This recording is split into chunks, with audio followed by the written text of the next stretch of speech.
人这一辈子呀，贵在折腾，平静的时间久了，就总想折腾点新玩意出来。这不，我又准备对我的奥技全家桶动刀子了。本次改造主要涉及3个方面。上次说过，我目前用的这款 3700X 是朋友送的，性能也确实可以，但后来看到很多朋友评论说，主机都已经上到2万了 ，CPU 却只用过 3700X， 是否有些不太协调？我仔细考虑了一下，确实是这个道理。所以今天我要更换一块稍微好点的处理器以及相匹配的主板。第3个需要改造的就是我的显卡。评论区有朋友建议我把显卡树装，说这才能体现出这款太阳神机线的真正价值，所以我也采纳了。这就是本次改造需要用到的硬件了，接下来给大家一一介绍一下。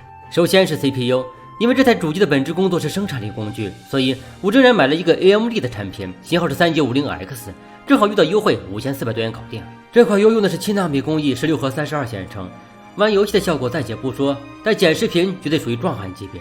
其实我一直想尝试一下线程撕裂者 3990X， 但众所周知的原因，不是我能承担得起的，好像也没啥好说的了。这么多钱就买了这么一小块金属，看看里面还有啥。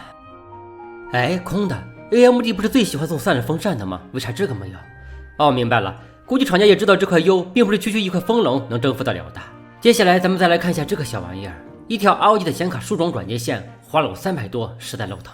就是这么个东西了，看做工还是挺精致的，一头插到 P42 插槽上，一头插到显卡上，不过要是这线能发光就更完美了。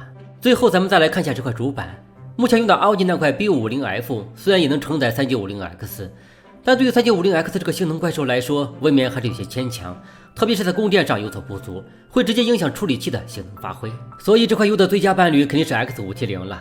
手中的这块主板正是来自 ROG 的 C8H WiFi 版，配备了怪兽级供电方案，相符个 3950X 轻轻松松。作为一款标准的电竞主板，和我那块 B550F 一样，带有板带 WiFi 6无线网卡和 2.5G 有线网口，支持 PCI 4.0。看着后面的各类接口简直是应有尽有，密集恐惧症者慎看。第一次买这种高端主板，竟然还带着个 BUS 清零恢复按钮。另外也是第一次在主板上看到散热风扇呀，主要是之前也没用过什么高级货，能理解。强悍的性能必然带来较高的发热。这里还带了一个小显示装置，之前看过介绍，说是可以显示故障代码，而这个位置还带了一个开机键，一个重启键，我感觉应该特别适合那些不用机箱的改装高手们。散热片下面有2个 M2 接口，我那些固态硬盘有地方住了。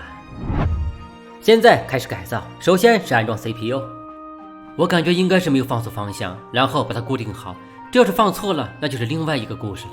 接下来安装固态硬盘，把主板装好后，重新给水冷散热涂抹硅胶，先把原来的擦掉，再抹上新的。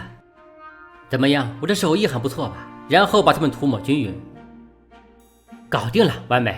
我感觉我上辈子肯定是个瓦匠，这抹灰的本领实属一流。好了，散热也装好了，接下来就该捣鼓显卡梳妆的事情了。研究了一下，这个很简单，把接显卡的一端固定在机箱上，另外一端插在 P4 插槽上就可以了。瞧，这就是装好的效果了。不过梳妆的灵魂在于灯光，咱们马上开机试一下。嗨，伙伴们，一次成功点亮，我都要忍不住就要佩服自己的技术，莫非上辈子除了瓦匠，我还兼修电脑？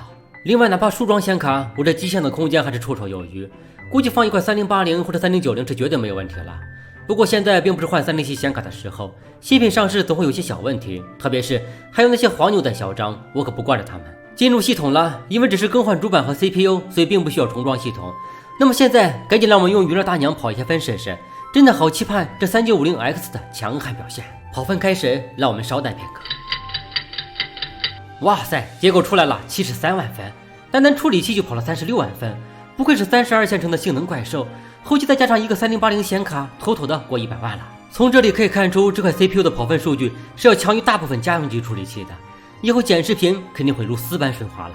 那么本期视频就到这里了，屏幕上打出当前的配置单，有需要的小伙伴可以参考一下。当然，如果单纯的玩游戏的话，英特尔的处理器可能会是更好的选择。